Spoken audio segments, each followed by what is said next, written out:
오늘은 성령의 담대한 마음에 대해서 생각을 해보겠습니다. 첫째로 떠나는 인생입니다. 11절에요.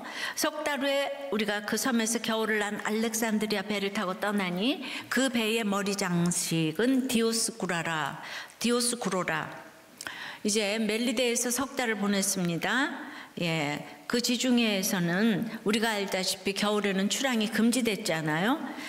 그 날이 이제 석 달이에요. 로마가 목적인 바울의 마지막을 향하는 시간에서 석 달은 대단한 시간인 거예요. 시간을 천히 여기는 것은 예수님을 천히 여기는 것이라고 했습니다. 어려서부터 시간과의 싸움을 하고 있어요. 아무것도 안 하는 날은 그냥 불안한 것이 아직도 있습니다. 어쨌든 멜리데는 지금 몰타섬인데 세계 최고의 휴양지가 되었는데 바울도 그 당시 완전 노인이고 질병 가운데서 또 그곳에서 보빌료의 대접도 받으면서 이제는 안심하라, 한 섬에 걸리리라. 말씀대로 섬에 걸렸으니까 이제는 조사오니 여기서 쉬고 정착한다고 해도 누가 뭐라고 하겠습니까? 그런데 그 섬에서 겨울을 난 알렉산드리아 배를 우리가 타고 떠나니 해요. 바울이 떠나니 우리 일행도 떠나야죠. 누구 옆에 누가 있는가가, 내 옆에 누가 있는가가 참 너무 중요합니다. 바울 따라 떠나는 거죠. 그런데 새롭게 만난 알렉산드리아 배는 이전의 알렉산드리아 배와 아주 다른 점이 있는데요. 그 배의 머리 장식이 디오스구로라고 되어 있는 거예요.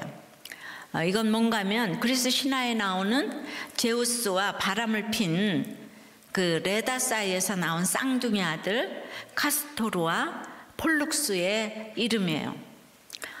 이 쌍둥이 형제가 이제 사이가 좋아가지고 뱃사람의 수호신으로 숭배가 되었는데 그들을 기리는 자리에서는 그들을 구원자라고 불렀다고 해요. 그래서 로마인들도 이 디오스구로 신을 많이 좋아했는데요. 로마의 수호신으로 생각했다고 합니다. 그런데 우리가 이렇게 잘 생각을 해보면 근원을 거슬러 올라가면은 그리스 로마 신화는 전부 불륜이에요.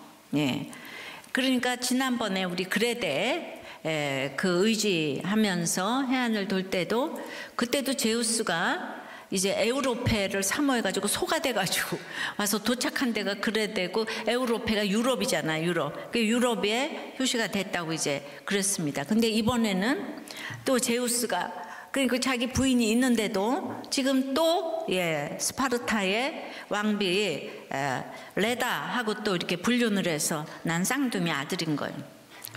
그러니까 결국 힘과 권세를 가지면 인간이 하는 짓은 악하고 음란한 짓밖에 없음을 이렇게 보게 됩니다. 근데 이 세상 문화를 하나님 나라의 가치관으로 바꾸고자 하지만 생각해 보세요. 바울이 탄 배는 유라굴로 광풍에 파손되었어요. 디오스구로를 앞세운 배는 파손하지 않고 게다가 미리 멜리데에서 정박하고 바울까지 태워주게 되었어요. 광풍을 통과하고 여기까지 왔던 배는 난파되었는데 그 배와 출발지가 똑같은 곡물수송선이 겨울을 그곳에서 나면서 준비되어지고 있었네요. 정말 기이한 일 아닙니까? 똑같이 떠났는데 바울을 싣고 온 배는 파손했고 우상을 섬기는 디오스구로 배는 이곳에서 정박해가지고 배가 온전한 거예요. 그러니까 우리는 바울이 탔으니까 괜찮겠지가 아니라 바울이 탔기 때문에 배가 다 깨어졌어요. 이런 거 생각 못 하셨죠? 그런데 그 깨어짐 때문에 모두가 구조가 됐습니다. 구원이 된 것이죠. 엊그저께 우리 본문 큐티 본문에 질그릇이 깨어져야 보배가 보이는 거예요. 이 보배가 깨어져서 보이는 그 마음이 바로 담대한 마음이 되는 거예요. 그러니까 좋고 나쁘고를 우리 생각으로 정하면 안 되는 거죠. 그러니까 구원으로 생각하면은 이렇게 담대해지는 것이 있어요. 바울이 타서 우리는 언제나 붙고 잘 되고 할 거다 이런 불안한 마음이 있잖아요. 근데 깨어져도 붙어도 이게 구원 때문이다 생각하면 사람이 담대해지는 마음이 생기는 거죠. 그러니까 예수 믿었더니 된 것이 무엇이냐 할 때 우리가 담대해지는 것이 구원보다 더 좋은 것이 어디 있겠어요, 이 세상에. 내가 하나님의 자녀인데 담대해지는 거죠. 바울은 이런 헬레니즘 문화를 표방하는 배를 여전히 타고 로마로 향합니다. 그 배에 예수 그리스도 하나님의 아들 구원자라는 뜻의 그 물고기 표시인 익투스 아시죠? 예, 그것으로 뱃머리 장식을 하고 떠나야 하는데요. 왜냐하면 그때 당시에 물고기 표시가 초대교회 당시에는 비밀 표시고 죽음도 불사하는 표시였죠. 그거를 그냥 딱 걸고 가야 되는데, 왜냐하면 지금 다 거듭나서 이제 떠나니까 그걸 좀 보여주고 갔으면 좋겠지만은 그렇게 안 될 때가 있어요. 2000년이 지난 지금 우리의 물고기 표시는 믿는 자에게 다 알려져서 자동차의 목걸이에 그냥 다 헬레니즘 문화처럼 곳곳에 달아놓고 그려놓고 그렇지만 하나님 뜻대로 살려고 하기보다는 부적처럼 붙여놓는 시대가 되어서 그게 종류가 다른 또 디오스그로 표시가 된 거죠. 해 아래 새 것이 없어요. 이제 타고 갈 배야말로 진정한 물고기 표시를 하고 하면 얼마나 좋겠습니까? 거기가 276명이 다 달라졌으니까. 그런데도 불구하고 이 배는 제우스를 신봉하며 디오스그로 표시를 하며 로마로 가는 바울 마음이 어땠을까요? 저는 이 월드컵을 하면서 믿는 사람도 많지만은 얼마나 안 믿는 사람도 많겠습니까? 전 세계의 축제라고 하지만은 정치요, 돈이요, 권세요, 이 모든 것이 지금 모여서 이기면 좋고 죽으면 막 죽고 싶고, 아니, 지면은 막 죽고 싶고, 이게 스포츠 정신이 정말 실종이 되고, 우리는 뭐 치킨 해놓고 그냥 관람만 하면 되지만은 치킨 시켜놓고, 그렇지만은 또 많은 사람들이 응원 나가지고 또 이렇게 밤중에 나가니까 또 술을 먹고 이렇게 되는 것도 있을 수가 있죠. 그러니까 지금 너무 믿음이 좋은 바울이 지금 제우스를 신봉하면서 디오스 구로가 장식된 배를 타고 출발을 했다 이거예요. 그러니까 우리가 형식이 본질이 너무 중요하지만 형식이 따라주지 않을 때도 있어요. 그 시대의 문화 이런 거. 그러니까 이런 것들을 좀 생각하면서 가자고요. 뭐 안 그러면 디오스그로 그 표시를 다 때려 부셔요? 그렇지 못할 때도 있어요. 말씀대로 살아난 경험을 했기 때문에 이제 바울 일행은 뱃머리에 우상을 모신 우상숭배를 배를 타고 있지만은 그 우상숭배를 넘어서 참 하나님을 의지하며 항해를 시작합니다. 속은 다 하얀데 지금 빨간 배를 탄 거예요. 사과처럼 하얀데. 그럴 수도 있어요. 우상숭배를 넘어선다는 것은 내 안에 가득한 우상을 발견하여 버리는 거예요. 우상숭배의 죄악을 회개하는 것이죠. 우상숭배를 어떻게 회개하겠습니까? 내가 섬기던 우상이 무너지는 사건을 당하고 그 사건 속에서 주님의 말씀을 들을 때 우상숭배의 죄악을 회개할 수가 있는 거죠. 적용 질문이에요. 여러분은 지금 구원받았는데도 여전히 보기만 해도 마음이 든든해지는 디오스그로 그 기호처럼 아직도 내가 떠나지 못하고 있는 우상이나 미신은 무엇인가요? 우리는 아버지가 친정아버지 엄마가 예수 안 믿어도 그냥 너무 생각만 해도 마음이 든든해. 뭐든지 나를 다 공급해주고 너무너무 좋다고 오직 예수만 안 믿어. 그러면 생각할 때마다 하나님 자리에 안 믿는 부모가 가 있겠죠, 그죠? 근데 문자적으로도 지금 우리가 미신을 또 이렇게 섬기고 있는 사람들도 있어요. 내 안에 우상이 무너지는 사건을 겪으며 내게 들린 말씀이 있습니까? 그러니까 여러분은 곳곳에서 익토스를 외칩니까? 디오스그로를 외칩니까? 지금 이 얘기는 하나님이에요, 제우스예요. 그러니까 제우스가 너무 불륜을 해도 너무 왕족이고 그냥 너무 화려하고 뭐 이러니까 우리 다 너무 막 영국 왕실 때문에 우리가 막 그냥 환상을 갖고 있고 이러죠. 자, 성령의 담대함은 그래서 늘 떠나야 되는 거예요. 예. 아내를 떠나고 남편을 떠나고 자식을 떠나고 돈을 떠나고 명예를 떠나고 우상을 떠나고 그걸 받침해주는 미신을 떠나야 하고 성령의 담대함을 위해 두 번째는 언제 떠나야 되냐면 남품이 일어날 때 떠나야 돼요. 남품이 일어날 때. 12절 수라구사에 대고 사흘을 있다가 거기서 둘러가서 레기온에 이르러 하루를 지내는 남품이 일어나므로 이튿날 보디올에 이르러 담대함은 우상에서 떠남에서부터 비롯됩니다. 그러니까 우리는 그러면서도 본향을 향해 날마다 떠나야 돼요. 예, 내가 오늘도 또 떠나야 될 것이 있어요. 그러나 바로 이 때를 알아야 돼요. 수라구사, 레기온, 보디올이 두 절에 다 나오는데 석 달 동안 가만히 있게 하실 때는 언제고 떠나니까 두 절에 세 지명이 연거푸 나옵니다. 오늘 설교의 지명을 지도로 좀 보시겠습니다.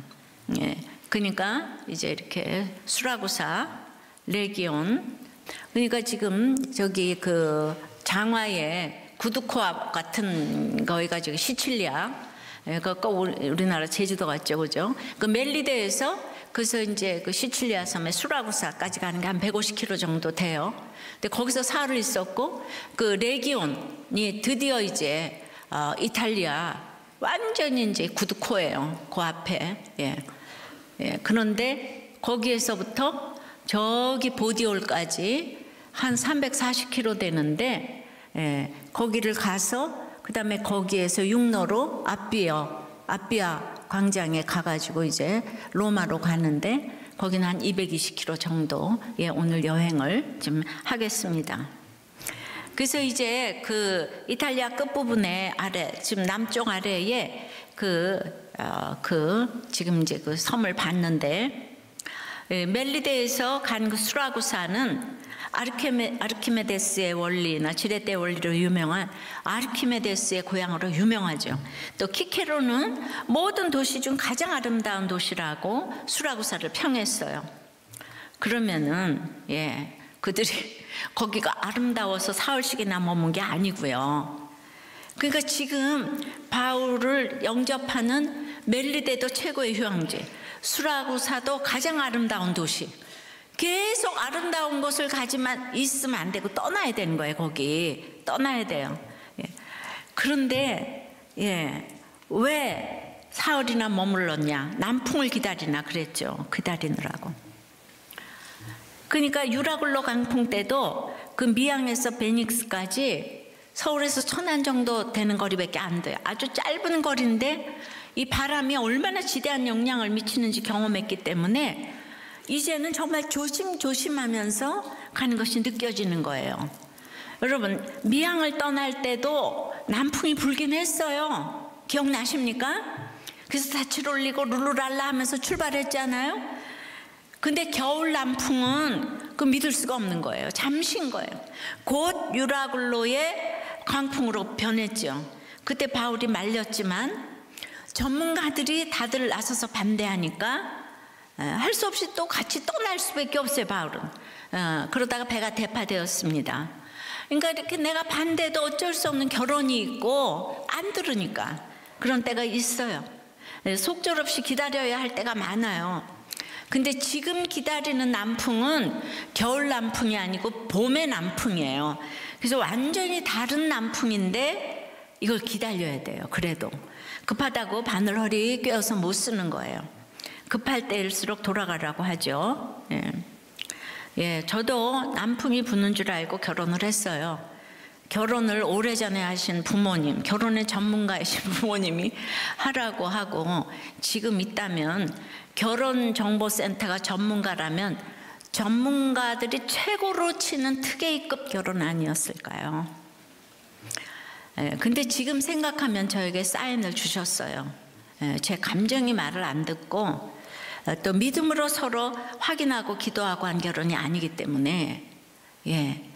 그러니까 우리는 장로님, 권사님 양쪽이 다 장로님 아들 딸이지만은 예, 그렇게 뭐 말씀으로 인도 안 받고 이런 얘기를 안 했어요. 예. 근데 그러기 때문에 한쪽에서는 제가 불안한 것이 있었는데, 예, 어떤 사인을 주셨냐 하면은 남편이 130번 선을 봤다 그러는 거예요. 그 지나고 보면 그거 굉장히 불안한 말인 거죠. 보통 이상한 사람이 아닌 거잖아요. 그런데 이게 이제 남풍에 속아가지고 불어있고자 했어. 이상하다고 생각은 했지만은, 그러니까 그때는 모르니까. 그러면 130번이나 받고 나를 그 다음에 택한 거니까 내가 좋은 거야? 이렇게. 그러니까 나도 속고 남도 속는. 그지만 참 이상하다고 생각했어요. 그래서 6개월 교제하는 동안의 남풍은 정말 너무도 잠시의 남풍이었는데, 광풍이 분 것은 정말 얼마 안 되어도 아니고 결혼 첫날부터 북동풍이 불어닥쳤어요. 근데 세상적으로 힘들면 광풍이고 좋으면 남풍이고 그런 걸 말하는 게 아니고요. 바울이 떠날 때도 떠나고 나니까 잠시 남풍이 불었잖아요. 그러니까 여러분, 이런 얘기를 성령님이 아니고는 해석이 안 되는 거예요. 제가 얘기를 해줘도 해석이 안 돼. 그래서 여전히 물신결혼하고 할 거 다 해요. 여기 와서 들어도. 해석도 안 되고 환경만 바라보고 근거도 없이 영원히 남풍이 계속될 것을 바라보고 디오스그로 장식을 달고 세상 정력으로 출발하는 것도 모른 채 무서운 항해를 시작하죠. 다들 그렇게. 그러니 금세 저에게 이 북동풍 광풍이 몰아치는데 저에게 담대함이라고는 진짜 일도 없는 거예요. 그래서 정말 생각해 볼수록 제가 이제 녹초가 되었지만은 주님이 동행해 주셨기 때문에 수많은 모든 과정을 거쳐서 지금 이 자리에 제가 있네요. 그러니까 지금은 꺼진 불도 다시 보자 하면서 조심하며 남풍이 불 때를 기다리며 한 걸음씩 가고 있습니다. 우리의 모든 거는 떠나야 되는데 언제 떠나야 되는가? 수라구사에서는 사흘, 또 여기서는 하루, 멜리데에서는 석 달, 이것도 저기 보디올에서는 일주일. 이걸 어떻게 알겠어요, 여러분? 결론부터 말하면, 그러니까 목장 공동체가 없이는 이건 알 수가 없는 거예요, 여러분. 여러분 힘으로는 알 수가 없어요. 그러니까 한 걸음씩 인도받고 남풍을 기다리며 가니까 레기온에 도착을 했어요. 드디어 원하고 바라고 기도하던 이탈리아 반도에 도착을 했습니다. 장화 모양이 아까 구도 앞쪽 코에 해당하는 지역의 항구 도시인데, 이 여기에서 보디올까지는 남풍 덕분에 340km나 떨어져 있는데 단 이틀 만에 도착을 했어요. 이거는 아무리 해도 5일 이상은 걸려야 되는데 이건 이제 기적인 거죠. 그만큼 남풍은 절대적이었습니다. 근데 여러분, 남풍은 하나님만이 주실 수 있는 자연바람이잖아요. 내가 아무리 노력해도 하나님이 아니면 우리는 갈 수가 없는 거예요. 하나님이 남풍을 주신다고요. 그러니까 전문가가 소용이 없다고요. 여기는 보디올은 일찍 발달한 상업항구 도시인데요. 로마 다음으로 이탈리아에서 가장 오래된 회당이 있었다고 하니까 이 회당을 중심으로 기독교인들이 생겼겠죠. 그래서 이제 기다리다 출발을 하면 누구도 갈 수 없는 거리를 이렇게 순풍에 돛단 것처럼 가게 하시는 거예요. 저 말씀으로 같이 나누고 이렇게 가는 거. 저는 사역을 위해서 작전을 짤 수가 없어요. 저 입장은 하루하루 살 수밖에 없었기 때문에요. 그래서 그러나 날마다 로마에 도착하는 마음으로 전도를 하고 가정 살리고 하다 보니까 수라구사에서는 사흘이나 있게 하셨는데 저도 13년간이나 사람이 많이 모여도 신학도 안 하고 평신도 사역이라고 할 것도 없이 계속 수라구사에 머물러서 수라구사 우리 집에 머물러서 날마다 그냥 큐티 모임 열었어요. 13년 동안. 근데 13년이 되니까 남풍이 드디어 불어서 레기온으로 가게 하셔서 이제 큐티 선교회가 창립되게 하셨죠. 그래서 큐티에 남풍이 불었어요. 그게 뭔가 하면 교단을 초월하시는 목사님들께서 자발적으로 이사가 다 되어주셨어요. 여러분, 제가 여자 목사죠. 아직도 안수가 안 되는 교단이 많아요. 안수가 안 되는 대표적인 합동교단 중에 이 사랑의 교회 옥하는 목사님이 장소를 빌려주시고 축도까지 해주시고 큐티 선교회가 창립되었어요. 2000년 7월 17일에. 그리고 또 안수가 안 되는 또 다른 이제 고신, 합신 이런 목사님들. 우리 남설교회도 합동이고 은혜교회는 합신이고 고신의 정지최 목사님 무슨 또 그러니까 우리 홍정일 목사님도 전부 여자 안수 안 주는 목사님들만 지금 쫙 모였어요.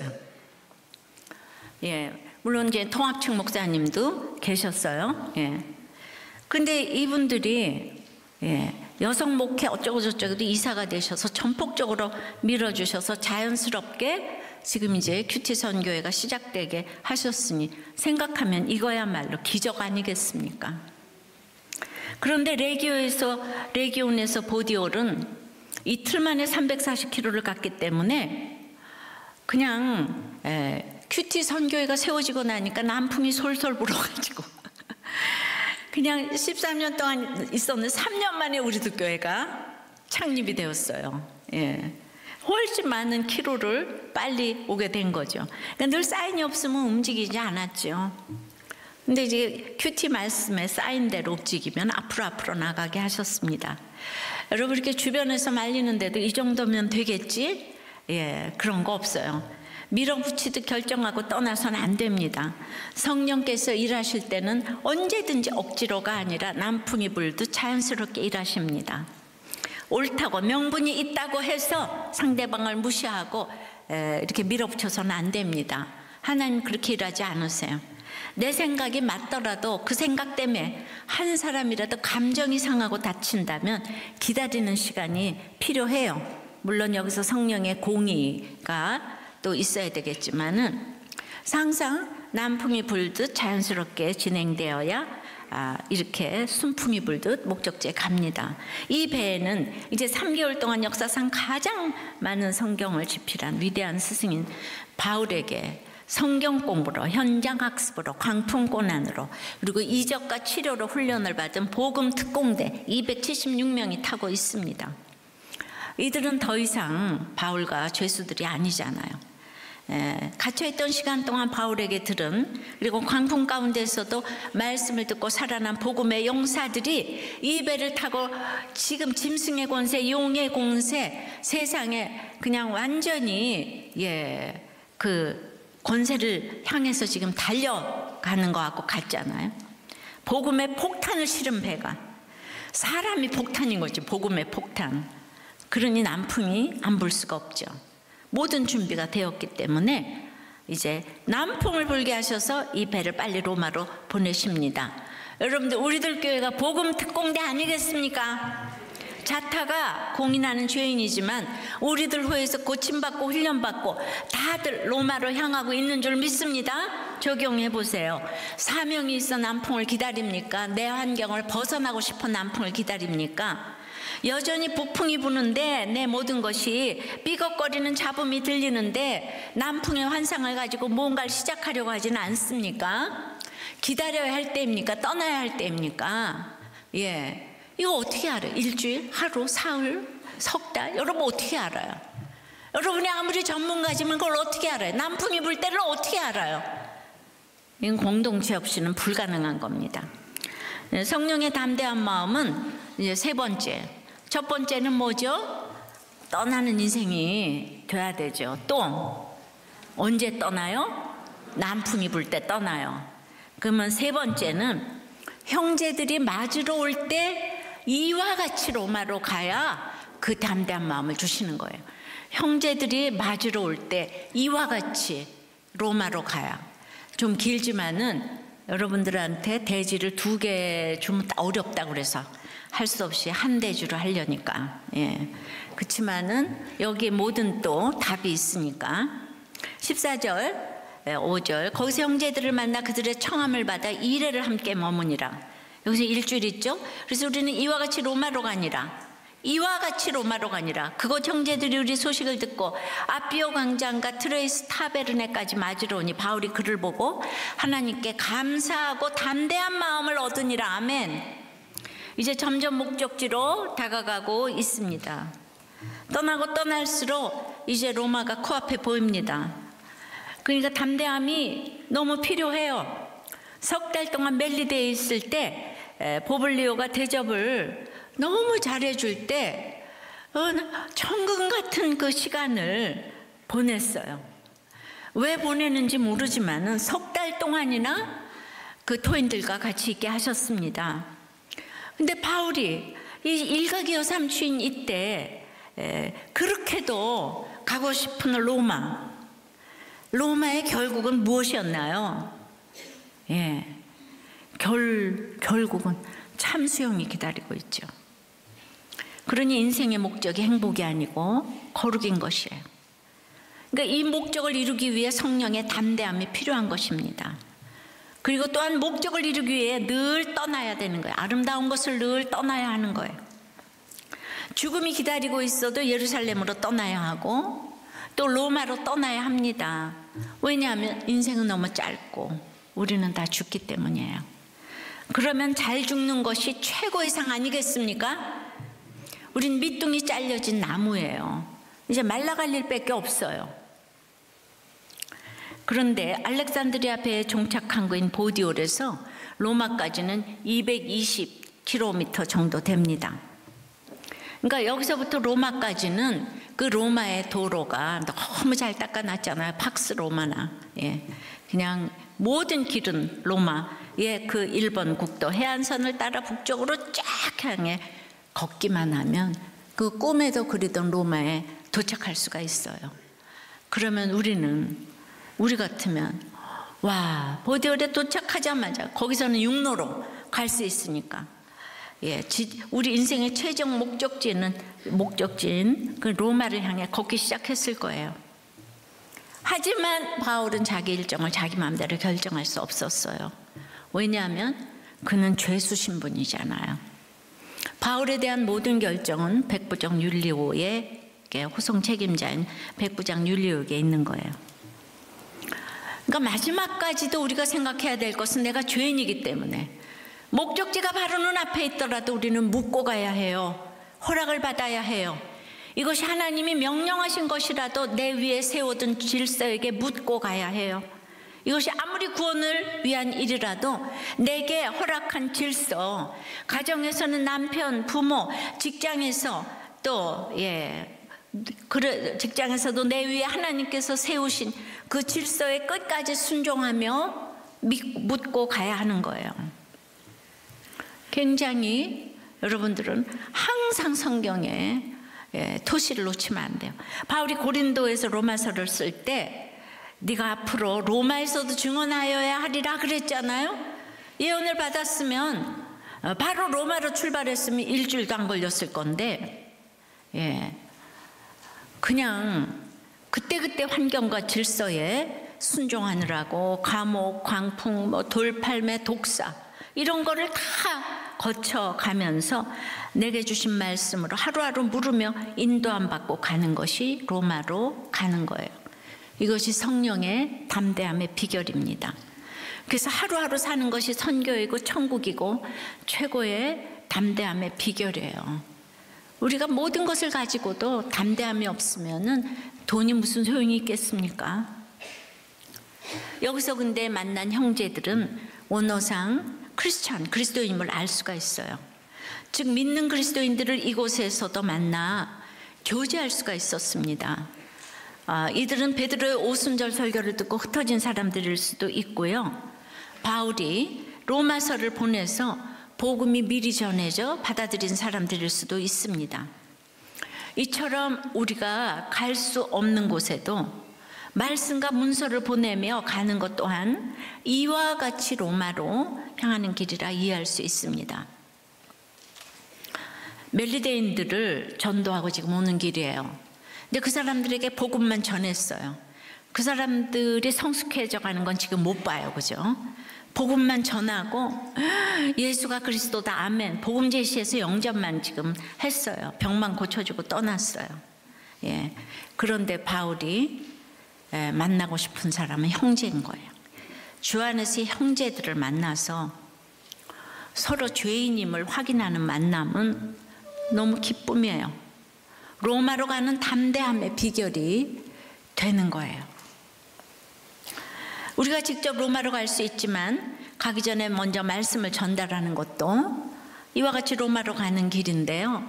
바로 이 죄인들의 나눔인 큐티인이 영문판으로 번역이 되어서 점점 선교 현장에 큐티인 영문판을 보급하고 있는데요. 이 또한 로마로 가는 길이겠죠. 바울은 일주일의 시간을 보디올에서 믿음의 형제들과 보내고 이와 같이 드디어 그리도 외치던 로마로 향합니다. 여기서 왜 일주일이 있었을까? 백부장 율리오의 볼 일도 있었을 것이고 우리는 몰라 그거요. 예.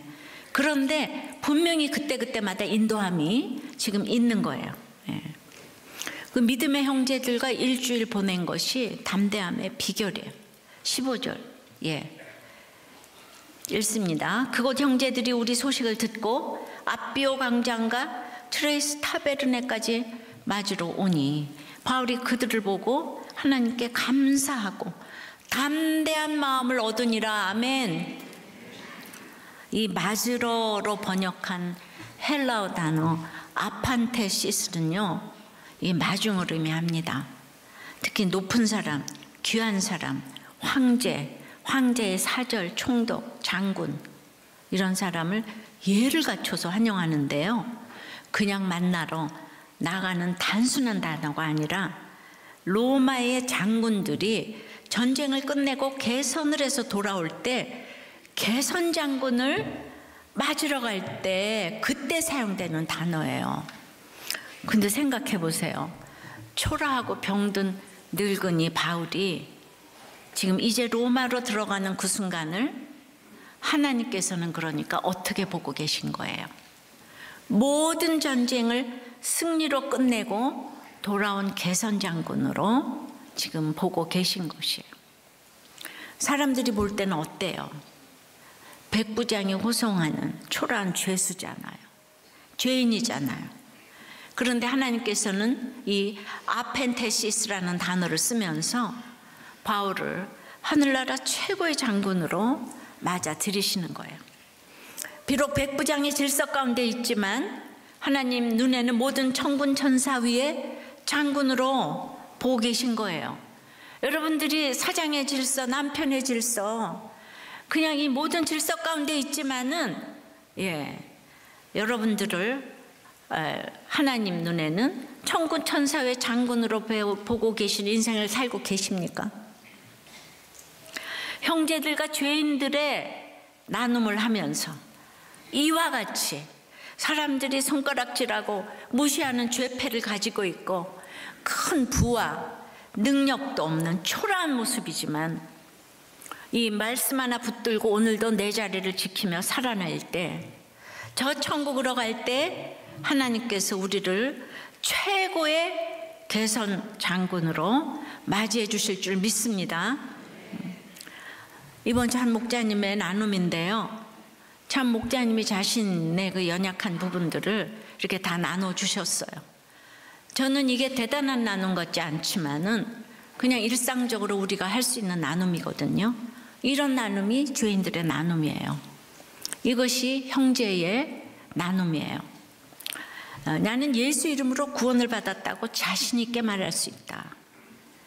그런데 14년 동안 직장을 다니면서 수많은 사람이 지나갔는데 그냥 미움이 가득한 사람이 있다는 거예요. 이전에는 사장님이고 지금은 부사장님이고 인정이 되지 않고 용서가 되지 않는데 늘 불공평하다는 생각으로 가득 차 있는데 또 회사에서 진급이 되지 않는 것에 불공평하다고 생각을 한다. 그리고 아내가 내게 너무 잘해주고 있음에도 남자로서 늘 불만이 많다. 심지어 아들이 외가에서 사랑을 많이 받고 선물도 많이 받는데 그걸 즐겁게 생각하기는커녕 질투하고 시기하고 열등감을 가진 아비였다. 새로운 존재가 되었는데 불붙기 시작한 목장 예배에 불을 꺼트리는 존재가 나다. 새로운 목장 식구들이 오셨는데 마침 코로나에 걸려 목장 모임을 쉬고자 했다. 그랬더니 아내가 왜 목장 모임을 쉬냐고 하는 말에 돌이키지 않고 서운함이 더 먼저 들었다. 늘 내 환경만 생각했다. 여러분, 이런 나눔을 어디서 하겠어요? 서로 죄인이니까 하죠. 들어줄 형제들이 있으니까 이 나눔을 하죠. 여러분, 이런 죄인의 나눔은 안식이 있어요. 이런 얘기를 뜨신 밥 먹고 왜 하겠어요? 나의 치부를. 이렇게 얘기를 하면 믿음이 막 하나도 없어 보입니까? 예. 이렇게 자기의 죄를 그냥, 예. 이런 사람하고 친하지. 아무 말도 안 하고 있는 사람하고 불편해서 어떻게 살아? 이렇게 얘기를 해야지. 저는 이런 분이 개선장군이 된다고 생각을 하는 거예요. 예. 오늘 왜냐하면 이 본문이 그렇잖아요. 바울을 지금 맞으러 와서 개선장군 맞이하듯이 누가 형제들이.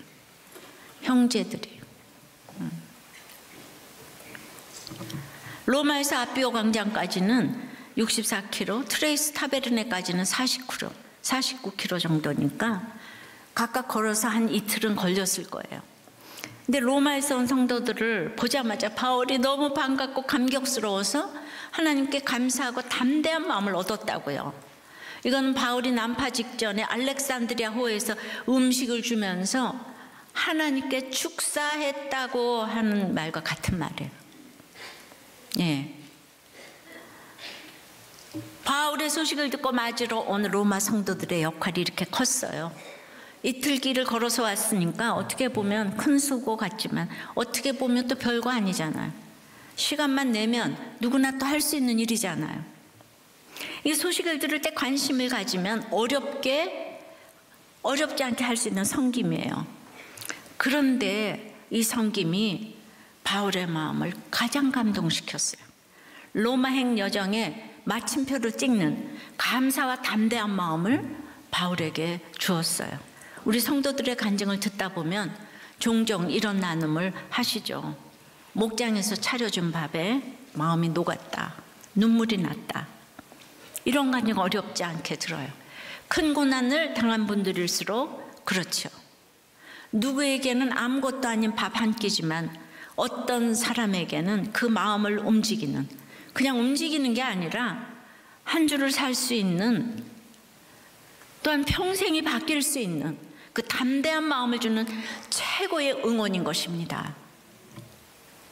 하나님께 감사하니까 또한 담대한 마음을 이제 얻게 되는 거예요. 담대한 마음 타르소스는 성경에서 이곳에서만 쓰인 단어인데요. 담대함, 용기라는 뜻이거든요. 바울이 예루살렘 공회 앞에서 변론한 날 밤 주님이 바울 곁에 서서 담대하라. 네가 예루살렘에서 나의 일을 증언한 것처럼 로마에서도 증언하여야 하리라. 기억나시죠? 진짜 매맞고 마음이 춥고 힘든 밤일 텐데 우리 주님이 바울 옆에 서서 담대하라. 예수님도 늘 우리 보고 담대하라. 이거 명령으로 쓰셨는데 요한복음 16장 33절이 중요해요. 예. 담대하는 이유는 세상에서는 너희가 환난을 당하나. 예. 요한복음 16장 33절. 세상에서는 너희가 환난을 당하나 담대하라. 내가 세상을 이겨온노라. 환난 중에 어떻게 담대합니까? 이 환난 많은 세상을 주님이 이기셨기 때문이죠. 어떻게 이겼습니까? 그 환난을 어떻게 이깁니까? 바울이 수많은 환난을 당하고 보디올에 딱 도착을 했는데 주님이 개선장군처럼 맞아주셨는데 누구로 인해? 형제로 인해. 형제의 맞아줌으로 인해. 그러니까 어떻게 적용합니까? 내가 내 자리 잘 지키면서 남풍을 누가 줘? 주님이 주잖아. 주님을 붙잡는 거예요. 그러니까 내가 내 자리 잘 지키고 이 믿음을 붙잡는 것만으로도 옆에 사람에게는 큰 담대함을 주는 거예요. 내가 뭐 대단한 걸 하는 게 아니야. 목장에서 이렇게 하나 나눠주는 게 옆에 사람에게는 아주 담대함을 주는 비결인 거예요. 기도했던 지체가 공동체에 잘 붙어있고, 그러니까 낙태를 고민했던 자매가 큐티하고 돌이켜 생명을 지키고, 이혼하려고 밤새 고민하고 지옥의 시간을 보냈던 가정을 지키고 믿음 위에 서 있다는 소식만 들어도 저도 담대함을 얻는 거예요. 하나님께 감사하고. 이해가 안 되세요? 여러분들이 이혼을 안 하고 낙태를 안 하고 그랬을 때 바울이 오늘 담대함을 얻는 것처럼 저도 이 말씀이 그래도 이 말씀 부드럽구나. 제가 얼마나 담대함을 얻겠습니까? 이해되시죠? 목자 여러분들도 이게 이해가 되실 거예요. 예. 제가 이번 주일에 또 편지를 하나 받았어요. 예. 날마다 큐티하며 성령의 고침을 받고 새로 태어난 이 집사예요. 재혼 가정으로 또 이혼의 길목에서 이제 부부 목장에 한번 참석해보고 그래도 안 되면 이혼하자고. 예, 남편과 처음으로 부부 목장 탐방을 간 이후 지금까지 부부 목장 개근하며 드디어 남편이 주차 봉사까지 하게 되었습니다.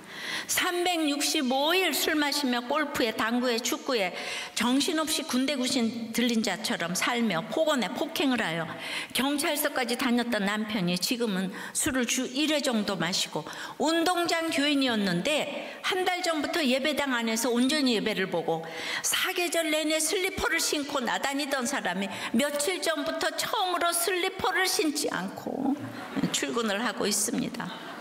목사님, 남편이 이렇게 멋있는 사람으로 변했어요. 무엇보다도 제가 하루라도 큐티를 안 하면 눈에 가시가 생기는 제가 됐어요. 저는 일주일 동안 부목장, 남목장 사수하고 수요 예배, 주일 현장 예배를 위해 하루하루 삽니다. 주일은 새벽에 일어나 남편 깨우다, 딸아이 깨우다, 식사 챙기며 같이 가는 지체까지 데리고 힘은 운동장에 도착하는 것이 미션입니다. 우리는 이와 같이 함께 로마로 가는 거예요. 예, 형제의 맞아줌으로 이와 같이. 이 복음은 저 혼자만의 사역이 아니죠. 우리들 교회는 이와 같이 서로 감사하고 담대함을 얻어 함께 로마로 가는 줄 믿습니다. 그리고 누구 한 사람의 업적이 아니라 우리들의 상급이며 우리들의 행전인 줄 믿습니다. 적용 질문이에요. 누구의 소식을 들을 때 감사와 담대함을 얻었나요? 예. 목적지가 코앞이라고 지금 내 방법대로 가나요? 예. 여러분, 부동산도 모두 계약하기 전에는요, 아무것도 믿으시면 안 돼요. 예. 계약서에 도장 찍을 때까지는 코앞이라고 내 방법대로 가면 안 돼요. 아니면 질서와 교제와 순종을 통해 이와 같이 이 목적지로 가고 있나요? 로마는 날마다 나의 로마가 달라지죠, 그죠? 그러니까 여러분들이 불안할 때마다 떠나야 되는 거예요. 붙들고 있는 게 많아서 불안한 거예요. 떠나야 되는 거예요. 그러니까 이 세상에서 잘못될까 봐 부들부들 떨어요. 예, 잘못되면 우리가 예수 믿다가 순교받게 더 하겠어요? 아유, 이해가 안 돼요. 근데 진짜 우리가 인생이 짧잖아요.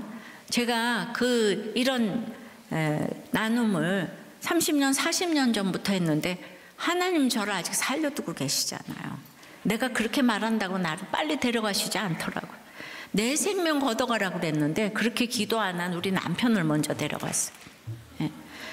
우리 남편이 정말 병원을 아주 그냥 전문가처럼 얼마나 성실하고 열심히 환자들에게. 근데 하나님 앞에 기도를 해야죠, 그죠? 예. 두려움 없이. 근데 두려움이 또 어떻게 없겠어요? 있지만은 이렇게 날마다 하나님 방법대로 질서와 교제를 통해서. 한 목사님이 유수한 신학대학을 나오시고 목회하시는 중에 우리들 교회 목회자 세미나와 양육을 다 받으셨어요. 근데 그때 충격을 받고 이 목회가 배워서 되는 것이 아니라 자신의 삶이 그대로 녹아져야 된다고 생각을 하셨는데, 그러다가 어느 주일 아침에 목사님과 다툰 사모님이 우리들 교회로 도망쳐와서 등록을 하셨어요. 그래서 이 목사님이 그 다음 주일에 성도들을 전부 한 차에 태워서 우리들 교회 등록시키시고 본인도 등록을 하시고 지금은 부목자가 되셨어요. 예. 저는 이제 뭐 이렇게 다 오라고 드리는 말씀이 아니고, 이 부목자님은 사모님, 2명의 자녀를 입양했어요. 아내도 또 이혼하기 전에 이 목사님을 만났는데 그 후 이혼하고 두 분이 재혼을 했어요. 예. 얼마나 상처가 많으시겠습니까? 그래서 저는 이 정도 돼야 우리도 꽤 말씀이 들리는구나. 예. 유다와 요셉 얘기를 하잖아요. 시아버지하고 며느리하고 동침한 유다가 예수님의 직계조상이 됐다고 하는데, 예. 훈련 많이 받으셔가지고 빨리 나가서 제대로 된 목회하세요. 여기서 이제 훈련 다 받으셔가지고 그 성도들 그대로 데리고 나가셔가지고, 예. 그러니까 여기 이제 훈련 받으러 왔다고 생각을 지금 이제 하시고, 너무 많으면 이제 못 오셨겠는데, 예. 진짜 우리들 교회의 간증은 종류와 장르가 정말 이제 끝이 없는 것 같다는 생각을 하면서 한쪽에서는 또 마음이 또 이제 또 아프기도 하고 그렇습니다. 예, 말씀을 맺습니다. 딴 것이 아니고 우리 주 안에서 참으로 보고픈 얼굴들, 그리운 이름들이 생각나는 우리들의 모든 목장이 될 수 있고 여러분들의 그 공동체의식이 될 수 있도록, 그래서 성령의 담대함을 가지고 모든 사람들에게 복음을 전하는 복음 특공대가 될 수 있는 우리들의 행전을 써갈 수 있도록 역사하여 주시옵소서. 아멘. 이런 지도자 한 사람을 주여 우리나라에 허락해 주시옵소서. 아멘. 불쌍히 여겨주시고 살려주시옵소서. 역사해 주시고 도와주시옵소서. 아멘. 예수 그리스도 이름으로 기도드리옵나이다. 아멘.